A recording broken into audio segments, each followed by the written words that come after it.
እግዚአብሔር ልንሆን ላለነው እኛን ለፈጠረበት ዓላማ የሚያስፈልገንን ነገር ሁሉ አስቀድሞ አዘጋጅቶልናል። በክርስቶስ የጎደለን ምንም ነገር የለም። ለሕይወታችን ያለው አቅርቦት ሙሉና ፍጹም ነው። ይህንን እውነት የመረዳት ጉዟችን በሕይወታችንና በእምነታችን ላይ ያለንን አመለካከት ሙሉ በሙሉ ሊለውጠው ይችላል። ዛሬ እግዚአብሔር የሰጠንን ዓላማ ለመፈጸም የሚያስፈልገን ነገር ሁሉ አስቀድሞ በእጃችን እንዳለ የሚገልጸውንና ሕይወት የሚለውጠውን እውነት በዝርዝር እንመለከታለን።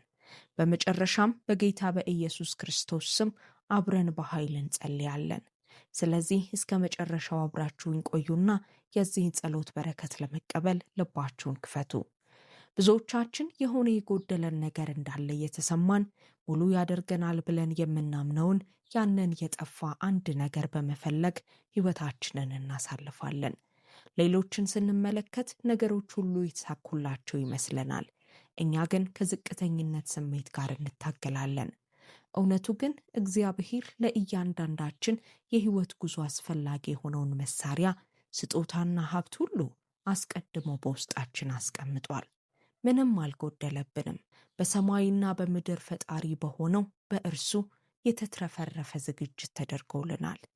ይህ ስለ ቁሳዊ ንብረት ወይም ስለ ዓለማዊ ስኬት ሳይሆን እግዚአብሔር ለእኛ ለልጆቹ በነፃ ስለሚሰጠን መንፈሳዊ መባረክና መለኮታዊ ኃይል ነው። በኤፌሶን 1 ከቁጥር 3 እስከ 4 ላይ ይህ ኃይለኛ እውነት ተገልጧል።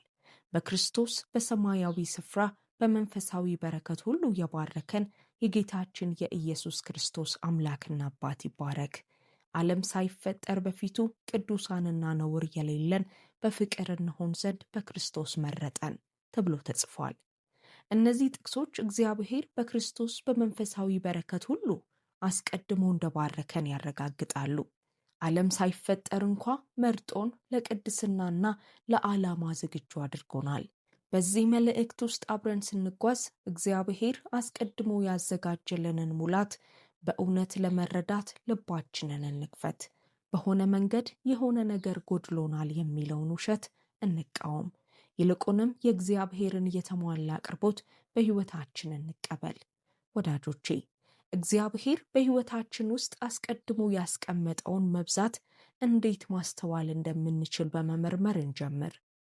ብዙውን ጊዜ በዙሪያችን ያለውን የተትረፈረፈ በረከት ከማስተዋል ይልቅ በጎደለን ነገር ላይ እናተኩራለን።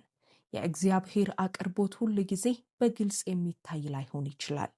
አንዳንዴ ዓይኖቻችንና ልባችን ተከፍተው እስክናየው ድረስ በፊታችን ተሰውሮ ይቆያል። በሁለተኛ ነገሥት 6 ቁጥር 17 ላይ በዙሪያው ያለውን መንፈሳዊ እውነት ለማየት ዓይኖቹ ስለተከፈቱለት ስለ ኤልሳ አገልጋይ እናነባለን። ኤልሳም አቤቱ ያይ ዘንድ ዓይኖቹን እባክህ ግለጥ ብሎ ጸለየ። እግዚአብሔርም የብላቴናውን ዓይኖች ገለጠ፣ አየም። እነሆም በኤልሳ ዙሪያ ያሉት የእሳት ፈረሶችና ሰረገሎች ተራራውን ሞልተውት ነበር ይላል። ይህ ጥቅስ የእግዚአብሔርን አቅርቦት ወዲያውኑ ማስተዋል ባንችልም እንኳ አብሮን እንዳለ ያስታውሰናል። እንደ ኤልሳ አገልጋይ እግዚአብሔር አስቀድሞ የሰጠንን መብዛት ለማወቅ መንፈሳዊ ዓይኖቻችን መከፈት አለባቸው። ይህ ማወቅ የሚጀምረው በምስጋና ነው። በጎደለን ነገር ላይ ከማማረር ይልቅ ያለንን ነገር ለማድነቅ ንቁ ጥረት ማድረግ አለብን።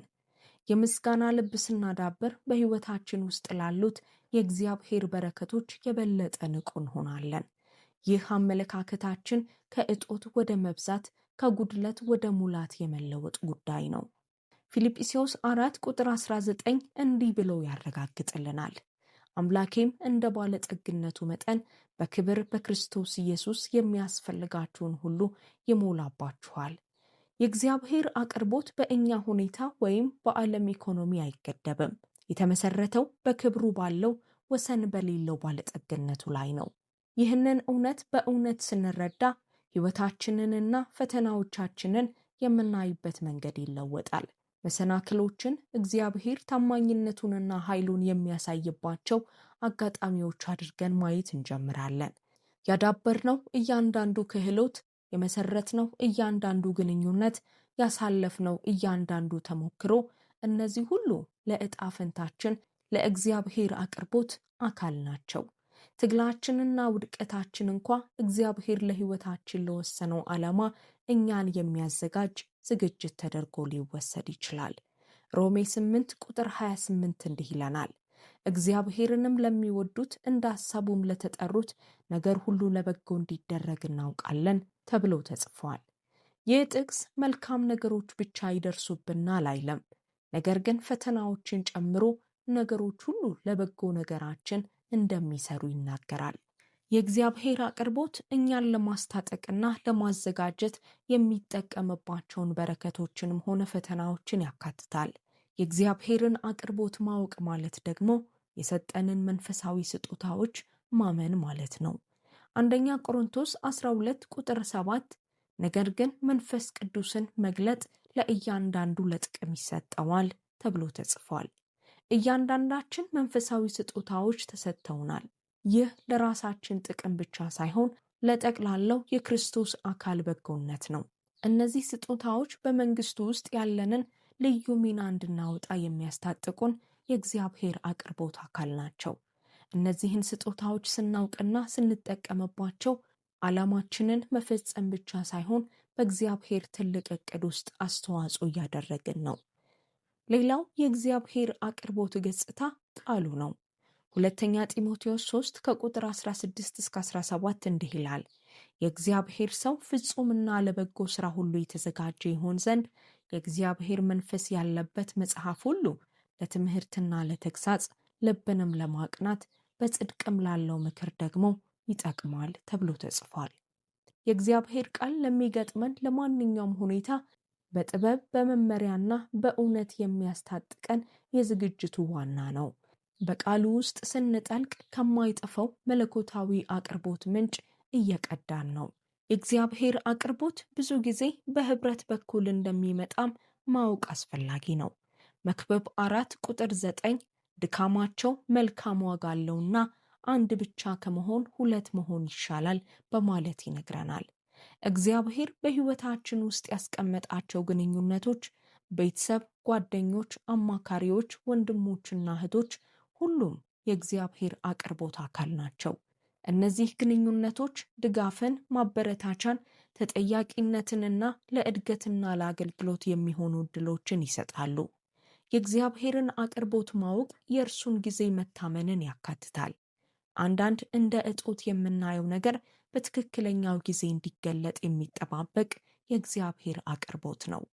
መክብብ 3 ቁጥር 11 ነገርን ሁሉ በጊዜው ውብ አድርጎ ሰራው፣ እግዚአብሔርም ከጥንት ጀምሮ እስከ ፍጻሜ ድረስ የሰራውን ሥራ ሰው መርምሮ እንዳያገኝ ዘላለምነትን በልቡ ሰጠው በማለት ያረጋግጥልናል። የእግዚአብሔር አቅርቦት በይዘቱ ብቻ ሳይሆን በጊዜውም ፍጹም ነው። የእርሱን ጊዜ ስንማር በሚያስፈልገን ጊዜ የሚያስፈልገንን እንደሚሰጠን በመተማመን ማረፍ እንችላለን። ወዳጆቼ፣ በሕይወታችን ውስጥ ስላለው የእግዚአብሔር አቅርቦት እንድናሰላስል አበረታታችኋለሁ። ችላ ያልነው በረከት ምንድን ነው? የትኞቹ ፈተናዎች ናቸው በውስጥ አዋቂነት ለዝግጅት ይሆኑልን? እግዚአብሔር በቃሉ በስጦታዎቹና በሕይወታችን ውስጥ ባስቀመጣቸው ሰዎች እንዴት አስታጥቆናል? እናስታውስ፣ ምንም አልጎደለብንም። እግዚአብሔር ለዕጣ ፈንታችን የሚያስፈልገንን ሁሉ ሰጥቶናል። በዙሪያችን ያለውን የበረከት ብዛት የምናይበት ጊዜ አሁን ነው። አሁን በሕይወታችን ውስጥ ያለውን የተትረፈረፈ የእግዚአብሔርን አቅርቦት ካወቅን በኋላ እነዚህን መለኮታዊ ሀብቶች እንዴት ማንቀሳቀስና መጠቀም እንደምንችል እንመርምር። የሚያስፈልገን ሁሉ እንዳለን ማወቅ ትልቅ ኃይል ነው። ነገር ግን ይህ የመጀመሪያው እርምጃ ብቻ ነው። የተፈጠርንበትን ለመፈጸም እግዚአብሔር የሰጠንን ነገር እንዴት ማግኘትና በተግባር ማዋል እንደምንችል መማር አለብን። ያዕቆብ 2 ቁጥር 17 እንዲሁም ሥራ የሌለው እምነት ቢኖር በራሱ የሞተ ነው በማለት ይናገራል። ይህ ጥቅስ እምነታችንን ወደ ተግባር የመለወጥን አስፈላጊነት ያጎላል። የእግዚአብሔርን አቅርቦት ማንቀሳቀስ በእምነት እንድንራመድ ይጠይቀናል። ይህም እግዚአብሔር ለሰጠን ተግባር በእውነት እንዳስታጠቀን ማመንን ይጠይቃል። ይህ በዝምታ ከመቀበል ይልቅ እግዚአብሔር በሰጠን ሀብቶች በንቃት መጠቀም ነው። የእግዚአብሔርን አቅርቦት ከሚያንቀሳቅሱት ቁልፍ ነገሮች አንዱ ታዛዥነት ነው። ሕይወታችንን ከእግዚአብሔር ፈቃድ ጋር ስናስተካክል በረከቶቹን ሙሉ በሙሉ ለመቀበልና ለመጠቀም ራሳችንን እናዘጋጃለን። ዘዳግም 28 ቁጥር 2 የአምላክህንም የእግዚአብሔርን ቃል ብትሰማ እነዚህ በረከቶች ሁሉ ይመጡልሃል፣ ያገኙህማል ብሎ ቃል ይገባል። ታዛዥነት የእግዚአብሔርን የአቅርቦት መስኮቶች ይከፍታል። በረከቶቹም በሕይወታችን ውስጥ በነፃነት እንዲፈሱ ያደርጋል። ይህ ማለት ሕይወት ያለ ፈተና ይሆናል ማለት አይደለም። ነገር ግን እነዚያን ፈተናዎች በድል ለመጋፈጥ የሚያስፈልገን ነገር ሁሉ ይኖረናል ማለት ነው። ሌላው የእግዚአብሔርን አቅርቦት ለማንቀሳቀስ ወሳኙ አካል ጸሎት ነው። ጸሎት እግዚአብሔርን የሚያስፈልገንን መጠየቅ ብቻ ሳይሆን ልባችንን ከፈቃዱ ጋር ማስተካከልና የራሱን መመሪያ መቀበል ጭምር ነው። ፊልጵስዩስ 4 ቁጥር 6 እንዲህ ያዘናል፣ በነገር ሁሉ በጸሎትና በምልጃ ከምስጋና ጋር በእግዚአብሔር ዘንድ ልመናችሁን አስታውቁ እንጂ በአንዳች አትጨነቁ። በጸሎት አማካኝነት የሰማይን ወሰን የሌለው ሀብት እንቀዳለን። በሕይወታችንም ውስጥ የእግዚአብሔርን አቅርቦት እናነቃቃለን። ከእግዚአብሔር ጋር የምንገናኘውና የሰጠንን ነገር እንዴት መጠቀም እንዳለብን ግልጽነት የምናገኘው በእነዚህ ጊዜያት ነው። የእግዚአብሔርን አቅርቦት ማንቀሳቀስ ከተለመደው ምቾታችን መውጣትም ያካትታል። ብዙውን ጊዜ እግዚአብሔር የሰጠን ሀብቶች ሳይነኩ የሚቀሩት ወደማናውቀው ክልል ለመግባት ስለምንፈራ ነው። ኢያሱ 1 ቁጥር 9 እንዲህ ያበረታታናል፣ በምትሄድበት ሁሉ አምላክህ እግዚአብሔር ካንተ ጋር ነውና ጽና፣ አይዞህ፣ አትፍራ፣ አትደንግጥ ብዬ አላዘዝኩህምን? ይላል። በእምነት በድፍረት ስንወጣ ብዙ ጊዜ እንዳለን የማናውቃቸውን ችሎታዎችና ጥንካሬዎች እናገኛለን። እነዚህም በመንግስቱ ስም በእምነት ለመውጣትና ስጋትን ለመጋፈጥ ካለን ፈቃደኝነት ጋር ተያይዘው የሚነቁ የእግዚአብሔር አቅርቦቶች ናቸው። የእግዚአብሔርን አቅርቦት ማንቀሳቀስ ብዙ ጊዜ ጽናትንና ትዕግስትን እንደሚጠይቅ ማስታወስም ያስፈልጋል። የእግዚአብሔርን አቅርቦት ማንቀሳቀስ ብዙ ጊዜ ጽናትንና ትዕግስትን እንደሚጠይቅ ማስታወስም አስፈላጊ ነው። እግዚአብሔር ያዘጋጀው ነገር ሁሉ ወዲያውኑ ላይገኝ ወይም አጠቃቀሙ ግልጽ ላይሆን ይችላል። ገላትያ 6 ቁጥር 9 ባንዝልም በጊዜው እናጭዳለንና መልካም ስራን ለመስራት አንታክት በማለት ይነግረናል። አንዳንዴ የእግዚአብሔርን አቅርቦት ለማንቀሳቀስ የእርሱ ጊዜ ፍጹም መሆኑን በማመንና ጥረታችንም በጊዜው ፍሬ እንደሚያፈራ በመተማመን መጽናት ያስፈልጋል። ሌላው የእግዚአብሔርን አቅርቦት የሚያንቀሳቅስ ቁልፍ ሰጭነት ነው። እግዚአብሔር አስቀድሞ በሰጠን ነገር ላይ ታማኝ መሆን አለብን። ይህም ለበለጠ ነገር ልንታመን እንደምንችል ማረጋገጫ ነው። ሉቃስ 16 ቁጥር 10 እንዲህ ያስተምራል፣ ከሁሉ በሚያንስ የታመነ በብዙ ደግሞ የታመነ ነው፣ ከሁሉ በሚያንስም የሚያምፅ በብዙ ደግሞ አመፀኛ ነው። እግዚአብሔር የሰጠንን ሀብቶች፣ ተሰጥኦዎችና እድሎች በታማኝነት ስንመራ የበለጠ አቅርቦትን ለመቀበልና ለማንቀሳቀስ ራሳችንን እናዘጋጃለን። የእግዚአብሔርን አቅርቦት ማንቀሳቀስ ህብረትንም ያካትታል። ለብቻችን እንድንጓዝ አልተፈጠርንም እና ብዙ ጊዜ የእግዚአብሔር አቅርቦት በክርስቶስ አካል በኩል ይመጣል። አንደኛ ቆሮንቶስ 12 ቁጥር 27 እናንተም የክርስቶስ አካል ናችሁ፣ እያንዳንዳችሁም ብልቶች ናችሁ በማለት ይናገራል። በክርስቲያናዊ ማህበረሰብ ውስጥ በንቃት በመሳተፍ የእግዚአብሔርን አቅርቦት መቀበል ሆነ ለእርሱ መጠቀሚያ መሆን እንችላለን። ይህም እንደ ራይዚንግ ኢን ፌዝ ያሉ ቻናሎችን መመልከትን፣ አማካሪዎችን መፈለግን፣ በትንንሽ ቡድኖች ውስጥ መሳተፍን ወይም ሌሎችን ማገልገልን ሊያካትት ይችላል። እነዚህ ሁሉ እግዚአብሔር በምዕመናን ውስጥ ያስቀመጠውን አቅርቦት ለማንቀሳቀስ መንገዶች ናቸው። ወዳጆቼ፣ በሕይወታችን ውስጥ የእግዚአብሔርን አቅርቦት እንዴት ማንቀሳቀስ እንደምንችል እንድናስብ አበረታታችኋለሁ። እግዚአብሔር እንድንወስደው የሚፈልገው የእምነት እርምጃ ምንድን ነው? አስቀድሞ ለሰጠን ነገር የተሻለ መጋቢ መሆን የምንችለው እንዴት ነው?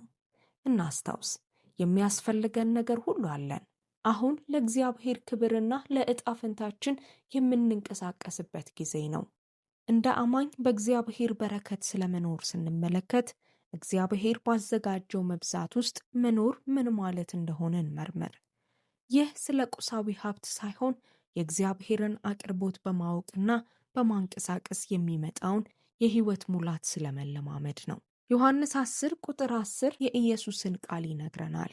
ሌባው ሊሰርቅና ሊያርድ ሊያጠፋም እንጂ ስለ ሌላ አይመጣም፣ እኔ ሕይወት እንዲሆንላችሁ እንዲበዛላችሁም መጣው ይላል። በእግዚአብሔር በረከት መኖር ማለት ኢየሱስ የሚያቀርበውን ይህንን ሙሉና በረከት የሞላበት ሕይወት መቀበል ማለት ነው። ይህ ተርፎ መኖር እንጂ በጭንቅ መኖር አይደለም። በእግዚአብሔር በረከት ስንኖር እያንዳንዱን ቀን በዓላማና በተስፋ እንቀበላለን። ለሚገጥሙን ፈተናዎች ሁሉ እግዚአብሔር እንዲያስታጥቀን እናውቃለን። ኤፌሶን 3 ቁጥር 20 እንግዲህ በእኛ እንደሚሰራው ኃይል መጠን ከምንለምነው ወይም ከምናስበው ሁሉ ይልቅ እጅግ አብልጦ ሊያደርግ ለሚችለው ይላል። ይህ ጥቅስ የእግዚአብሔር አቅርቦት ከጠበቅነው ወይም ከገመትነው በላይ መሆኑን ያሳየናል። በእርሱ በረከት መኖር ማለት በቸርነቱና በኃይሉ ዘወትር መገረም ማለት ነው። እግዚአብሔር በእኛ ውስጥና በእኛ በኩል እንዴት እንደሚሰራ ለማየት በየቀኑ ጠዋት በጉጉት መነሳት ማለት ነው። በእግዚአብሔር በረከት ስንኖር ለጋስ ሰጪዎች እንሆናለን። ለሌሎች በረከት እንድንሆን እንደተባረክን እንረዳለን። ሁለተኛ ቆሮንቶስ 9 ቁጥር 8 እንዲህ ያረጋግጥልናል። እግዚአብሔር ሁል ጊዜ በነገር ሁሉ ብቃትን ሁሉ አግኝታችሁ ለበጎ ሥራ ሁሉ ትበዙ ዘንድ ጸጋን ሁሉ ሊያበዛላችሁ ይችላል ተብሎ ተጽፏል። ጊዜያችንን፣ ተሰጧችንንና ሀብታችንን በነፃ ስንሰጥ ለሌሎች የእግዚአብሔር አቅርቦት መተላለፊያ የመሆንን ደስታ እንለማመዳለን። በእግዚአብሔር በረከት መኖር ማለት በሁሉም ሁኔታዎች ውስጥ እርካታን ማግኘት ማለት ነው። በውጫዊ ሁኔታዎች አንናወጥም፣ ምክንያቱም አቅማችን ከእግዚአብሔር እንደሚመጣ ስለምናውቅ ነው። ፊልጵስዩስ 4 ቁጥር 11 የጳውሎስን ምስጢር ይነግረናል። ይህን ስል ስለ ጉድለት አልልም፣ የምኖርበት ኑሮ ይበቃኛል ማለትን ተምሬያለሁና ይላል። ይህ እርካታ ማለት ዝም ብሎ መቀመጥ ሳይሆን ሁኔታችን ምንም ይሁን ምን በእግዚአብሔር አቅርቦት ላይ ጥልቅ እምነት መጣል ማለት ነው። በእግዚአብሔር በረከት ስንኖር ችግሮችን በልበ ሙሉነት እንጋፈጣለን። እያንዳንዱ ፈተና እግዚአብሔር ኃይሉንና አቅርቦቱን የሚያሳይበት አጋጣሚ መሆኑን እናውቃለን። ሮሜ 8 ቁጥር 37 በዚህ ሁሉ ግን በወደደን በርሱ ከአሸናፊዎች እንበልጣለን ይላል። ይህ የአሸናፊነት አስተሳሰብ የሚመጣው እግዚአብሔር ለማሸነፍ የሚያስፈልገንን ሁሉ አስቀድሞ እንደሰጠን ከማወቅ ነው። በእግዚአብሔር በረከት መኖር ማለት ደግሞ ዘወትር ማደግ እና መልማት ማለት ነው። አንቀዘቅዝም። ይልቁንም እግዚአብሔር የሰጠንን በታማኝነት ለመምራትና ለመብዛት እንጥራለን። ሁለተኛ ጴጥሮስ 3 ቁጥር 18 ነገር ግን በጌታችንና በመድኃኒታችን በኢየሱስ ክርስቶስ ጸጋና ዕውቀት እደጉ በማለት ይናገራል። ስናድግ የእግዚአብሔርን አቅርቦት አዲስ ጥልቀትና ስጦታዎችን እንዲሁም ለክብሩ የምንጠቀምባቸውን አዳዲስ መንገዶች እንገነዘባለን። በእግዚአብሔር በረከት ስንኖር እውነተኛ ነፃነትን እንለማመዳለን። ከእንግዲህ በፍርሃት የራስ መተማመን ስሜት ማጣት ወይም ራሳችንን ለማረጋገጥ በመፈለግ አንታሰርም። ገላትያ 5 ቁጥር 1 በነፃነት ልንኖር ክርስቶስ ነፃነት አወጣን፣ እንግዲህ ጸንታችሁ ቁሙ፣ እንደገናም በባርነት ቀንበር አትያዙ በማለት ይናገራል። ይህ ነፃነት እግዚአብሔር ያዘጋጀልንን ሁሉ ሙሉ በሙሉ እንድንቀበልና እንድንጠቀም ያስችለናል። በእግዚአብሔር በረከት መኖር ማለት የምስጋና መንፈስን መጠበቅ ማለት ነው። ለአቅርቦቱ እግዚአብሔርን ዘወትር እናመሰግናለን። ይህም ለበለጠ በረከት ዓይኖቻችንን ይከፍታል። አንደኛ ተሰሎንቄ 5 ቁጥር 18 ሳታቋርጡ ጸልዩ፣ በሁሉ አመስግኑ፣ ይህ የእግዚአብሔር ፈቃድ በክርስቶስ ኢየሱስ ወደ እናንተ ነውና በማለት ያዘናል። ምስጋና ትኩረታችንን ከጎደለን ነገር ወደ አለን የተትረፈረፈ ነገር ይመልሰዋል። በእግዚአብሔር በረከት ስንኖር በዙሪያችን ላሉት የተስፋ ብርሃን እንሆናለን። ሕይወታችን ለእግዚአብሔር ታማኝነትና አቅርቦት ምስክር ይሆናል። አንደኛ ጴጥሮስ 3 ቁጥር 15 ዳሩ ግን ጌታን እርሱም ክርስቶስ በልባችሁ ቀድሱት፣ በእናንተ ስላለው ተስፋ ምክንያት ለሚጠይቋችሁ ሁሉ መልስ ለመስጠት ዘውትር የተዘጋጃችሁ ሁኑ፣ ነገር ግን በየዋህነትና በፍርሃት ይሁን ይላል። የተትረፈረፈ ሕይወታችን ለእግዚአብሔር ቸርነት ኃይለኛ ምስክር ይሆናል። በእግዚአብሔር በረከት መኖር ማለት በእርሱ አቅርቦት ውስጥ ማረፍ ማለት ነው። በጭንቀት አንታገልም፣ ይልቁንም እግዚአብሔር ለእኛ ባለው እንክብካቤ እንታመናለን። ማቴዎስ 6 ቁጥር 26 ወደ ሰማይ ወፎች ተመልከቱ፣ አይዘሩም፣ አያጭዱምም፣ በጎተራም አይከቱም፣ የሰማዩ አባታቸው ይመግባቸዋል፣ እናንተ ከእነርሱ እጅግ አትበልጡምን? በማለት ይናገራል። ይህ ማለት ስራ ፈት መሆን ሳይሆን ስንሰራና ስንኖር ያለን ሰላማዊ እርግጠኝነት ነው። ወዳጆቼ፣ እግዚአብሔር ለእኛ ያዘጋጀውን የተትረፈረፈ ሕይወት እንድንቀበል አበረታታለሁ። ምንም አልጎደለብንም። እግዚአብሔር ለዕጣ ፈንታችን የሚያስፈልገንን ሁሉ ሰጥቶናል። እያንዳንዱን ቀን በአቅርቦቱ ሙላት ውስጥ እንኖር። እናም በእኛ በኩል እንዴት ድንቅ ነገሮችን እንደሚሰራ እንመልከት። አሁን በዚህ ድምፄን ለምትሰሙ ሁሉ በጸሎት ወደ ጌታ ፊት እንቅረብ። የዚህን ጸሎት በረከቶች እንድታገኙ ይህን ጸሎት ከኔ ጋር እንድንጸልይ ወይም የእያንዳንዳችሁ ጸሎት እንደሆነ እያስባችሁ በእምነት እንድታዳምጡ ፈልጋለሁ። ወደ ቸርና አፍቃሪ አምላካችን እንጸልይ። የሰማይ አባት ቅዱስ እግዚአብሔር ሆይ ምስጋናና ውዳሴ ይዘን በፊትህ እንቀርባለን። አንተ የፍጥረታት ሁሉ አምላክ፣ ድንቅ ንጉሥ፣ ዓለምን በእጅህ የያዝክ ሁሉን ቻይ ጌታ ነህ። እናመሰግንሃለን። እንደ ክብርህ ባለጠግነት መጠን የሚያስፈልገንን ሁሉ የምትሞላ በልግስና ወደር የሌለህ አምላክ ነህ። አንተ የነገሥታት ንጉሥ፣ የጌቶች ጌታ፣ በስልጣን ሁሉን የምታስተዳድር ሁሉን ቻይ አምላክ ነህ። አንተ እረኛችን ነህ። አንተ ስላለህ ምንም አይጎድልብንም። አንተ አልፋና ኦሜጋ፣ መጀመሪያውና መጨረሻው፣ ስልጣንህ የማይገረሰስ ድንቅ አምላክ ነህ። የተስፋ ቃልህ እውነት ነው። ስምህን ከፍ እናደርጋለን። አቤቱ እናመሰግንሃለን። አንተ ክብር፣ ምስጋና፣ ውዳሴ ሁሉ የተገባህ ድንቅ አምላክ ነህ። እናከብረሃለን። ጌታ ሆይ እንዳንተ ያለ ማንም የለም። አንተ አለታችንና ምሽጋችን፣ አዳኛችንና መጠጊያችን ነህ። ፍጹም ጻድቅ፣ ቅዱስ፣ ኃያልና ግርማዊ መሆንህን እናውጃለን። አቤቱ ጌታ ሆይ የምታቀርብ የምትጠብቅና የምትደግፍ አምላክ ስለሆንክ እናመልክሃለን። በነገር ሁሉ ታማኝ ነህ። ስለ ቸርነትህና ስለ ምሕረትህ ከፍ ከፍ እናደርግሃለን። ክፍተትን ሁሉ የምትሞላና ፍላጎትን የምታረካ አንተ ስለሆንክ እናመሰግንሃለን። አባት ሆይ በሕይወታችን ውስጥ ስላለህ ማለቂያ የሌለው አቅርቦት እናመሰግንሃለን። መንገዱን ማየት ባንችልም እንኳ ሁል ጊዜ ስለምታዘጋጅልን ስለ ቀናው መንገድህ እናመሰግንሃለን። ከቶ አልተውከንም፣ አልጣልከንም። ስላልተለወጠው ፍቅርህና ታማኝነትህ እናመሰግንሃለን። የመልካም ነገር ሁሉ ምንጭ ስለሆንክ፣ በማዕዳችን ላይ ስላለው ምግብ፣ ስለምንኖርበት መጠለያና በሰውነታችን ውስጥ ስላለው ጥንካሬ እናመሰግንሃለን። ጌታ ሆይ ስለሚታዩትም ሆነ ስለማይታዩት በረከቶቻችን ሁሉ እናመሰግንሃለን። መሐሪ አባት ሆይ ስለ ኃጢአታችን ይቅርታህን እንጠይቃለን።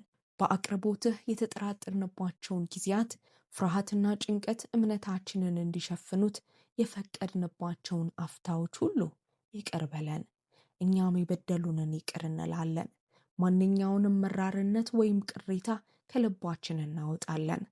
አቤቱ ጌታ ሆይ ከአመፃ ሁሉ አንጻን፣ እውነተኛውን መንፈስህንም በውስጣችን አድስ። የሚያስፈልገን ነገር ሁሉ ምንጭ አንተ መሆንህን በማወቅ በማይናወጥ እምነት እንድትሞላን እንጠይቀሃለን። በኢየሱስ ስም እኛ ያንተ የልዑል እግዚአብሔር ልጆች ስለሆንን ምንም እንደማይጎድልብን እናውጃለን። በሕይወታችን ውስጥ ያለ እያንዳንዱ ፍላጎት በጸጋህና በአቅርቦትህ አስቀድሞ እንደተሟላ እናውጃለን። የእጦትን የጥርጣሬንና የፍርሃትን መንፈስ ሁሉ በኢየሱስ ስም እንገስጻለን። በረከትና ትርፍ ዕጣ ፈንታችን መሆናቸውን እናውጃለን። በኢየሱስ ስም የጎደለብን እንዳለ የሚነግረንን ወይም በቂ ነገር እንደሌለን የሚያስመስለውን የጠላትን ውሸት ሁሉ እንገስጻለን። አንተ እረኛችን መሆንህንና ምንም እንደማይጎድልብን በሚናገረው እውነት እንተካዋለን። በኢየሱስ ኃያል ስም በበረከትህ ሙላት ውስጥ እንደምንመላለስና ምንም መልካም ነገር እንደማይጎድልብን እናውጃለን። ምንጫችን አንተ ስለሆንክ እናመሰግንሃለን። የተፈጠርንበትን ዓላማ ለመፈጸም የሚያስፈልገን ሁሉ አለን። በመግባታችንም የተባረክን መሆናችንን እናውጃለን። በኢየሱስ ስም አቅርቦት ከሰሜን፣ ከደቡብ፣ ከምስራቅና ከምዕራብ ወደ እኛ እንደሚመጣ እናም በሕይወታችን በሁሉም ዘርፍ የበረከትህን መገለጥ እንደምናይ እናውጃለን። አባት ሆይ የተትረፈረፈ በረከትህ በሕይወታችን ላይ እንዲፈስ እንጸልያለን። የሰጠህንን ነገር ሁሉ በማስተዋል እንድንመራ በጥበብ ባርከን። ሙሉውን ምስል ማየት ባንችልም እንኳ በእምነት እንድንራመድ በኃይል ባርከን። ለሰውነታችን ለልባችንና ለመንፈሳችን ፈውስን እንጸልያለን። በሕይወታችን ሙሉ ጤናና ሕይወት እንዲሆን እንናገራለን። ማንኛውንም በሽታ፣ ሕመምና የድካም መንፈስ በኢየሱስ ስም እንገስጻለን። በጤናችን፣ በቤተሰባችን፣ በፋይናንሳችንና በዓላማችን ላይ የሚሰነዘረውን የጠላትን ጥቃት ሁሉ እንገስጻለን። በእኛ ላይ የተሰራ መሳሪያ ሁሉ አይሳካም ብለን እናውጃለን። ኢየሱስ አስቀድሞ ባገኘው ድል ላይ ጸንተን እንቆማለን። የኢየሱስን ደም በሕይወታችንና በምንወዳቸው ሰዎች ሕይወት ላይ እንረጫለን። ጌታ ሆይ ከጠላት ወጥመድ ሁሉ፣ ከጨለማ ዕቅድና ተንኮል ሁሉ ጠብቀን። በመላእክትህ ክበበን። በክንፎችህ ጥላ ስር ደህንነታችንን ጠብቅ። ከማስተዋል ሁሉ በላይ የሆነው ሰላምህ ልባችንንና ሐሳባችንን በክርስቶስ ኢየሱስ ይጠብቅ።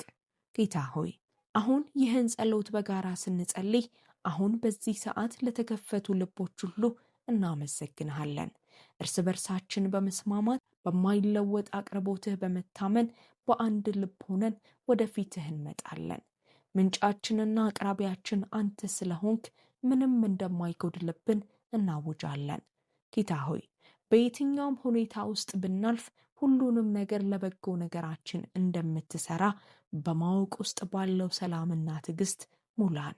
እምነታችንን አጠንክር። በየቀኑ በአንተ የበለጠ እንድንታመን እርዳን። በሰውነታችን ላይ ፈውስን፣ በግንኙነታችን ላይ መታደስንና በፋይናንሳችን ላይ አቅርቦትን እናውጃለን። አንተ ከእኛ ጋር ስለሆንክና ስለ እኛ ስለምትዋጋ በሚገጥመን ውጊያዎች ሁሉ ድልን እንቀዳጃለን። ጌታ ሆይ ስለ ጥበቃ፣ ስለ መመሪያህና በሕይወታችን ላይ ስላለው በረከት እናመሰግንሃለን። ስለ ሰማህን፣ ስለ መለስክልን፣ አሁንም ስለ በዛልን አቅርቦትህና ስለ ተትረፈረፈው በረከትህ እናመሰግንሃለን።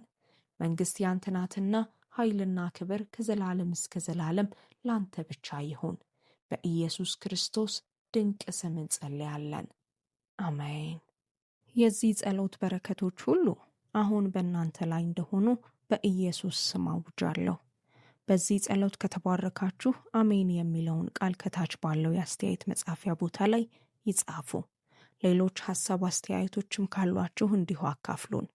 ለብዙ ሰዎች እንድንደርስና ወንጌልን ለማሰራጨት ልትረዱን ትችላላችሁ። ቪዲዮውን ከጓደኞቻችሁ ወይም ከቤተሰቦቻችሁ ጋር በማጋራት እና እናንተም ላይክ የሚለውን ቁልፍ በመጫን ይህን ማድረግ ትችላላችሁ። ለተጨማሪ ቪዲዮዎች ቻናላችንን ሰብስክራይብ ማድረጋችሁን አይርሱ። ቤተሰባችንንም ይቀላቀሉ። የምታደርጉትን ሁሉንም አይነት ድጋፍ እናደንቃለን። ጌታ ኢየሱስ ይባርካችሁ። በረከት ለመሆን ተባርካችኋል። የጸሎት ጥያቄዎቻችሁን በኮሜንት መስጫው ላይ ከማስቀመጥ አትከልከሉ። እንጸልይላችኋለን። እናንተም ይህ አገልግሎት እንዲሰፋና በመላው ዓለም የሚገኙ ሰዎች ጋር እንዲደርስ ጸልዩልን። በእምነትም ከኛ ጋር እንድትቆሙ እናበረታታችኋለን። ክብር ሁሉ ለእግዚአብሔር ይሁን። የጌታችን የኢየሱስ ክርስቶስ ጸጋና ሰላም ከሁላችሁ ጋር ይሁን። ተባረኩ።